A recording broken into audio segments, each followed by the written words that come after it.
Hello students आज के तुम्हारे इंग्रेजिर रायो मार्टिन प्रश्नचित्रार एकदम शेष जे स्कूलटा रयेछे तुफानगंज इला देवी गार्लस हाई स्कूल एचएस এই স্কুলের সব প্রশ্নের উত্তরগুলো করাবো।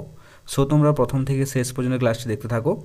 আর এই স্কুলের অ্যান্সার পিডিএফগুলো পাওয়ার জন্য অবশ্যই ডেসক্রিপশনে দেখো হোয়াটসঅ্যাপ গ্রুপের লিঙ্ক দেওয়া রয়েছে, সেখানে তাড়াতাড়ি যুক্ত হয়ে যাও। ওকে, সেখান থেকেই তোমাদেরকে অ্যান্সার পিডিএফগুলো একদম ফ্রিতে প্রোভাইড করে দেবো। তাহলে চলো বেশি দেরি না করে শুরু করি আজকের ইংরেজি class.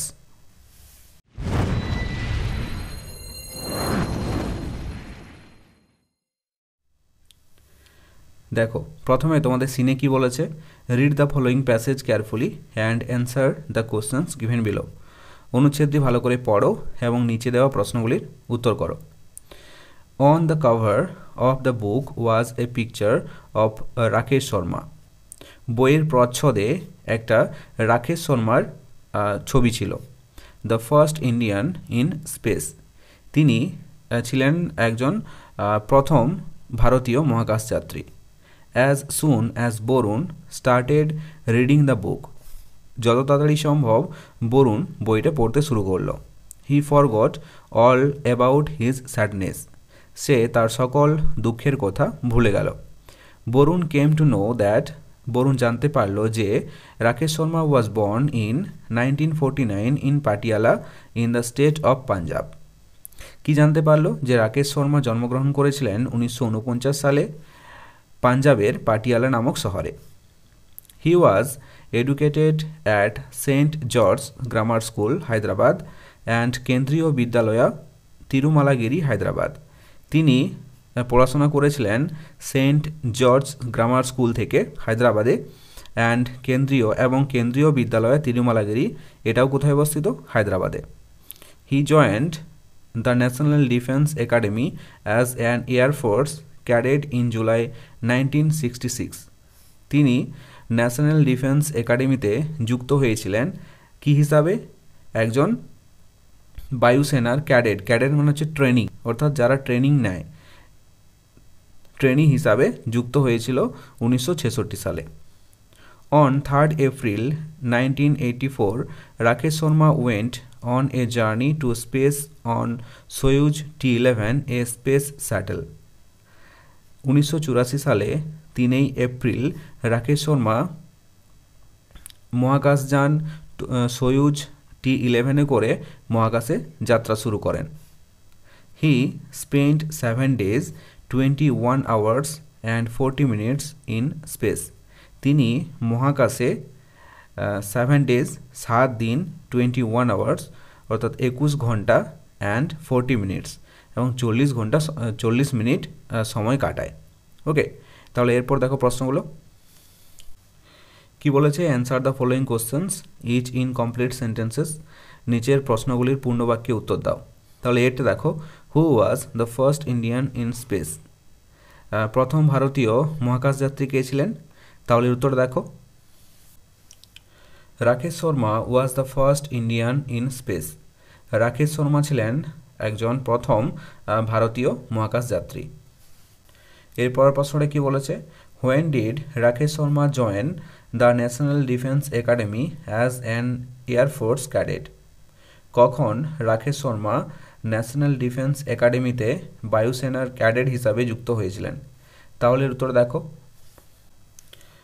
Rakesh Sharma joined the National Defence Academy as an air force cadet in July 1966। 1966 সালের জুলাইতে রাকেশ শর্মা ন্যাশনাল ডিফেন্স একাডেমিতে বায়ুসেনার ক্যাডেট হিসাবে যুক্ত হয়েছিলেন। ওকে, এরপর দেখো ট্রু ফলসগুলো কি বলেছে। রাকেশ ওয়াজ বর্ন ইন 1939। রাকেশ জন্মগ্রহণ করেছিলেন 1939 সালে। এটা কিন্তু সম্পূর্ণ ভুল স্টেটমেন্ট, কারণ রাকেশ শর্মা জন্মগ্রহণ করেছিলেন 1949 সালে 1949, তাই তো? তাহলে এটা হবে ফলস অর্থাৎ এফ। বিয়েটা দেখো, Varun became more sad after he started reading the book. Varun বইটা পড়ার সাথে সাথে, বইটা শুরু করার সাথে সাথে সে আরও দুঃখ পেয়েছিল। এটা কিন্তু সম্পূর্ণ ভুল স্টেটমেন্ট, কারণ সে বইটা পড়তে শুরু করার পর তার সকল দুঃখ ভুলে গিয়েছিল, তাই না? তাহলে এটা হবে ফলস, অর্থাৎ এফ। সিএটা দেখো, Rakesh went on a journey to space in 1984, 1984 সালে রাকেশ শর্মা মহাকাশে গিয়েছিলেন। এটা কিন্তু এই স্টেটমেন্টে কিন্তু সত্যি। ওকে, তাহলে পাশে কি হবে? ট্রু, অর্থাৎ টি। ডিএটা দেখো, Rakesh spent 15 days in space.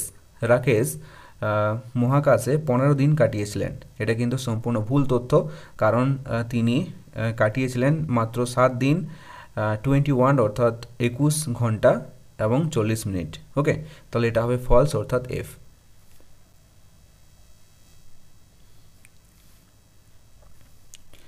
এরপর কি বলেছে?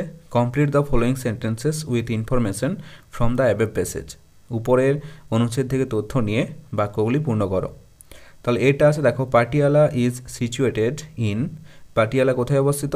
এটা হবে দ্য স্টেট অফ পাঞ্জাব, পাঞ্জাবে। বিয়েটা দেখো, the name of the space shuttle that carried Rakesh Sharma to space is. Rakesh Sharma কোন মহাকাশযানটিতে চেপে পাড়ি দিয়েছিলেন? এটা হবে সয়ুজ T11। সিট দেখো, রাকেশ স্টার্টেড অ্যাট। রাকেশ পড়াশোনা করেছিলেন কোথায়? এটা হবে Saint George grammar school and Kendriya Vidyalaya, তিরুমালাগিরি, Hyderabad. ওকে, এরপর ডিএ দেখো কি বলেছে? Write the antonyms of the following ওয়ার্ডস। নিচের যে ওয়ার্ডগুলো রয়েছে এগুলির বিপরীত শব্দ লিখো। ওকে, অ্যান্টোনিমস মানে হচ্ছে বিপরীত শব্দ। দেখো প্রথমে কি দেওয়া আছে? স্যাড। স্যাড মানে হচ্ছে দুঃখ। স্যাড এর বিপরীত শব্দ কি হবে? হ্যাপি। হ্যাপি মানে হচ্ছে সুখী। বিয়েটা আছে ফরগেট। ফরগেট মানে হচ্ছে ভুলে যাওয়া। এটা হবে রিমেম্বার, মানে হচ্ছে মনে রাখা।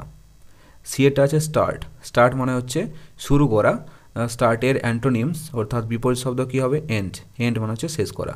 ওকে, এরপর আছে দেখো আনসিন। আনসিনে কি বলেছে? Read the passage carefully and answer the following questions. অনুচ্ছেদটি ভালো করে পড়ো এবং নিচে দেওয়া প্রশ্নগুলির উত্তর করো। Kolkata is a big city. Kolkata হলো একটি বড় শহর। It stands to the east of the river Hooghly. এটি হুগলি নদীর পূর্ব দিকে অবস্থিত। Kolkata is an old city. Kolkata একটি প্রাচীন শহর। It is 300 years old. এর বয়স প্রায় 300 বছর। 300 বছর। People of different communities live here. এখানে বিভিন্ন সম্প্রদায়ের মানুষ বসবাস করে। There are many big mansions in the city. Mansions মানে হচ্ছে বড় বড় অট্টালিকা বা প্রাসাদ। তাহলে সেখানে এই শহরে বড় বড় অট্টালিকা বা প্রাসাদ রয়েছে। The city has many important places to visit. কি বলেছে? এই শহরে ঘুরে দেখার মতো অনেক গুরুত্বপূর্ণ জায়গাও রয়েছে। There is a zoological garden at Alipore. সেখানে অর্থাৎ আলিপুরে কি রয়েছে? জুওলজিক্যাল গার্ডেন অর্থাৎ একটা চিড়িয়াখানা রয়েছে। There are the Indian Museum and the National Library in the city.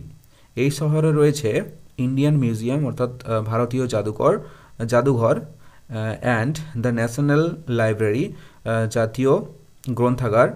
Okay, it is many attractions. এই শহরে আরও অনেক আকর্ষণীয় স্থান রয়েছে। The Victoria Memorial Hall is one of them. সেগুলির মধ্যে একটি হলো Victoria Memorial Hall. Kolkata University is also a very glorious institution.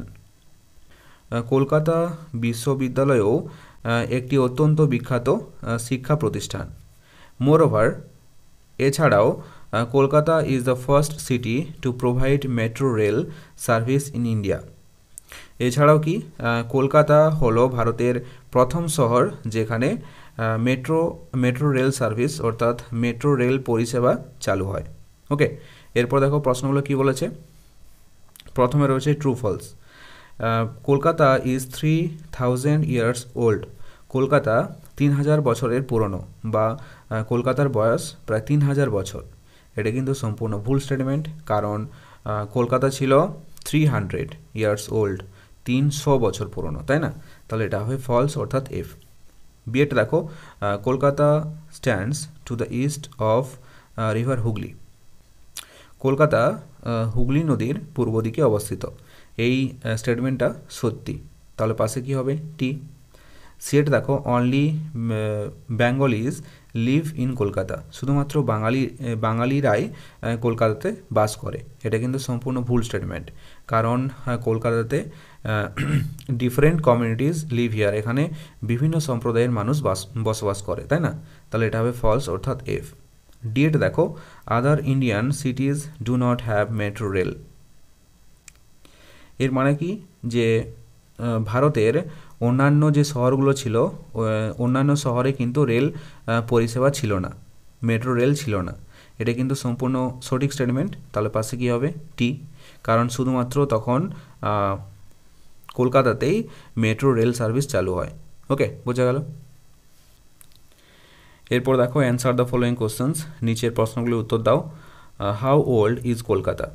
Kolkata কত বছরের পুরনো? তাহলে এর উত্তর দেখো, Kolkata is 300 years old. Kolkata 300 বছরের পুরনো। ওকে, এরপরের প্রশ্ন কি বলেছে? Write the name of the very glorious institution of Kolkata. কলকাতার মধ্যে সবচেয়ে বিখ্যাত যে শিক্ষা প্রতিষ্ঠানটা ছিল তার নাম কি? তাহলে উত্তর দেখো, এটা হবে Kolkata University is a very glorious institution of Kolkata. কলকাতার মধ্যে সবচেয়ে বিখ্যাত যে শিক্ষা প্রতিষ্ঠান সেটা কি? Kolkata University, Kolkata University. Okay, এরপর বলেছে complete the following sentences with information from the given passage. উপরে যে প্যাসেজটা আমরা পড়লাম সেখান থেকে তথ্য নিয়ে বাক্যগুলি পূর্ণ করতে হবে। তাহলে এট দেখো, অ্যাট আলিপুর দেয়ার ইজ, এটা হবে এ জুওলজিক্যাল গার্ডেন। আলিপুরে কী ছিল? একটা চিড়িয়াখানা, জুওলজিক্যাল গার্ডেন। ওকে, বিএড দেখো, one of many attractions in Kolkata is, অনেকগুলো যে আকর্ষণীয় স্থান রয়েছে তার মধ্যে একটা হচ্ছে কি? ভিক্টোরিয়া মেমোরিয়াল হল। ওকে, এরপর দেখো গ্রামার অ্যান্ড ভোকাবুলারিতে কী বলেছে? Fill in the blanks with appropriate articles.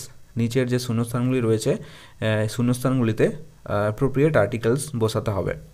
তাহলে দেখো উত্তরগুলো করে দিয়েছি। এটা কি আছে? গিভ মি, এটা হবে a book from that shelf. বিএডটা আছে দেখো, she studies in a university. সিএড দেখো, Neela has seen the Taj Mahal. ডিএড দেখো, have you seen an owl. Okay, এখানে এ, এখানে এ, এখানে অ্যান, এখানে দা কেন বসলো? এই নিয়মটা নিশ্চয়ই তোমরা জানো, কারণ এর আগে অনেক আর্টিকেলস করেছো, অ্যাপ্রোপ্রিয়েট আর্টিকেলস বসিয়েছো শূন্যস্থানে, তাই না? তাহলে আর নতুন করে নিয়মটা বলার দরকার নেই। চার্ট দেখো, feel in the blanks with appropriate prepositions. সঠিক প্রিপোজিশনস শূন্যস্থানগুলিতে বসাও। তাহলে দেখো আমি উত্তরগুলো করে দিয়েছি। স্বামী বিবেকানন্দ ওয়াজ বর্ন, এটা হবে in 1863. He belonged to a rich family. Then our country was under the British rule. Vivekananda felt for the misery of the Indians. Okay. এরপর পাঁচটা কি বলেছে? fill in the blanks with correct forms of the verbs given in the brackets. বন্ধনীর থেকে সঠিক verb ফর্মগুলো বেছে নিয়ে লিখো শূন্যস্থানে। তাহলে এটি কি হবে? এভরি মর্নিং বর্ষা, এটা হবে গোজ ফর সুইমিং। বিয়েটা আছে প্রীতম, এটা হবে সাং এ পেট্রিওটিক সং ইয়েস্টারডে। এটা পাস্টে বোঝাচ্ছে, অর্থাৎ অতীতকালে বোঝাচ্ছে, তার জন্য এটা হয়েছে সাং। সিয়ের দেখো, next month we shall visit, এটা হবে শ্যাল ভিজিট দার্জিলিং, কারণ পরের মাসে যাবে, এটা ফিউচার টেন্স বোঝাচ্ছে, তার জন্য শ্যাল ব্যবহৃত হয়েছে। ওকে, উই শ্যাল ভিজিট। ডিয়ার দেখো, দ্য আর্থ, এটা হবে মুভস রাউন্ড দ্য সান, কারণ এটা সব চিরন্তন সত্য, কারণ পৃথিবী সূর্যের চারদিকে আগেও ঘুরতো, এখনও ঘুরছে, আবার পরেও ঘুরবে। ওকে, তার জন্য এটা হয়েছে মুভস। বোঝা গেল? এরপর দেখো ছয়টা কি বলেছে? Fill in the blanks with appropriate adverbs from the list given below, there is one extra. এখানে দেখো লিস্টে কিছু অ্যাডভার্ব দেওয়া আছে, সেগুলি বেছে নিয়ে শূন্যস্থানে বসাতে হবে। তাহলে এটা দেখো, সোলজার্স ফাইট, এটা হবে ব্রেভলি ফর দেয়ার কান্ট্রি। এগুলোও কিন্তু তোমরা অনেকবার করেছো আগের পেজগুলোতে, তাই না? বিয়েটা আছে দেখো উই শুড, এটা হবে always try to help others. এরপর সাথে কি বলেছে, fill in the blanks with present continuous tense. Present continuous টেন্সে তোমাদের প্রত্যেকটা পেজে দেওয়া ছিল, ওকে, তাহলে নিয়মটা আর বলার দরকার নেই। কিন্তু তোমরা যখন পিডিএফটা নেবে, পিডিএফে কিন্তু তোমাদের রুলসগুলো সব দেওয়া থাকবে, ওকে, চিন্তার কোনো কারণ নেই। এটা আছে দেখো আদিত্য, আদিত্য একটা সিঙ্গুলার, তার জন্য এখানে হচ্ছে ইজ, প্লুরাল থাকলে হতো আর, তাহলে এটা হবে Aditya is doing his homework, কারণ এখানে ভার্ব কি আছে, ডু, ডু এর শেষে আইএনজি যোগ। বিয়েটা আছে দেখো রাকা ড্যাশ, ভার্ব কি আছে come to our house tomorrow, এটা হবে রাকা, একটা সিঙ্গুলার, ইজ হয়েছে, রাকা ইজ, ভার্ব কি আছে কাম, তাহলে কামের পরে আইএনজি যোগ, তাহলে Raka is coming to our house tomorrow, okay. আর এটা কী বলেছে, give similar meanings of the following words from the help box. এখানে দেখো হেল্প বক্সে কিছু সিমিলার মিনিং দেওয়া আছে, এখানে যে ওয়ার্ডগুলো দেওয়া আছে এগুলোর সিমিলার মিনিং দেওয়া আছে এই হেল্প বক্সে, এখান থেকে বেছে নিয়ে লিখতে হবে। তাহলে দেখো অ্যাথলিট, অ্যাথলিট কাদেরকে বলে, যারা দৌড়াছোটা করে, দৌড়ে বা ব্যায়াম ট্যায়াম করে তাদেরকে অ্যাথলিট বলে, তাই না? তাহলে এটা কি হবে, পারফর্মার অ্যাট স্পোর্টস, খেলাধুলায় যারা অভিনয় করে বা খেলাধুলায় যারা অংশগ্রহণ করে তাদেরকে অ্যাথলিট বলে। বিয়েরটা আছে দেখো ইল হেলথ, মানে অসুস্থ শরীর, এটা হবে সিকনেস, ওকে। এরপর আছে দেখো রাইটিং স্কিল, রাইটিং স্কিলে কী বলেছে, suppose you went to a zoo with your parents, ধরো তুমি তোমার মা বাবার সঙ্গে চিড়িয়াখানাতে গেছো, and so many interesting things there, এবং সেখানে অনেক মজাদার জিনিস দেখেছো। Write 5 sentences to describe your experience, তুমি যে গেছো সেই যে তোমার অভিজ্ঞতা হয়েছে সেই বিষয়ে সেটাকে বর্ণনা করতে হবে 5টি বাক্যের মধ্যে। ইউজ দ্য ফলোয়িং হিন্টস, তুমি যে ব্যবহার করবে 5টা বাক্য লিখবে, সেগুলো তুমি এখান থেকে এই যে হিন্টসগুলো দেওয়া আছে এগুলি ব্যবহার করে তোমরা লিখতে পারো, ওকে। তাহলে দেখো রাইটিং স্কিলে যেটা দেওয়া আছে আমি লিখিয়ে দিয়েছি, তোমরা দেখে নাও।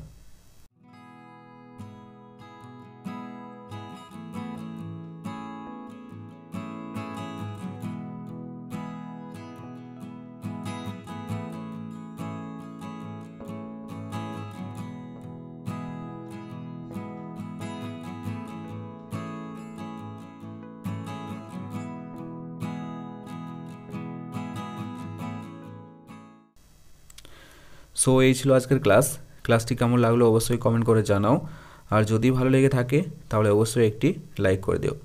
আর ছোট্ট বন্ধুরা, তোমরা যদি আমার চ্যানেলে নতুন হয়ে থাকো তাহলে অবশ্যই সাবস্ক্রাইব করে পাশে থাকা বেল আইকনটিতে প্রেস করে রাখো। চলো দেখা হচ্ছে নেক্সট কোনো ইংরেজি ক্লাসে, ততক্ষণ পর্যন্ত বাই বাই, টেক কেয়ার। আর হ্যাঁ, ভালো করে পড়াশোনা করো অবশ্যই, ওকে।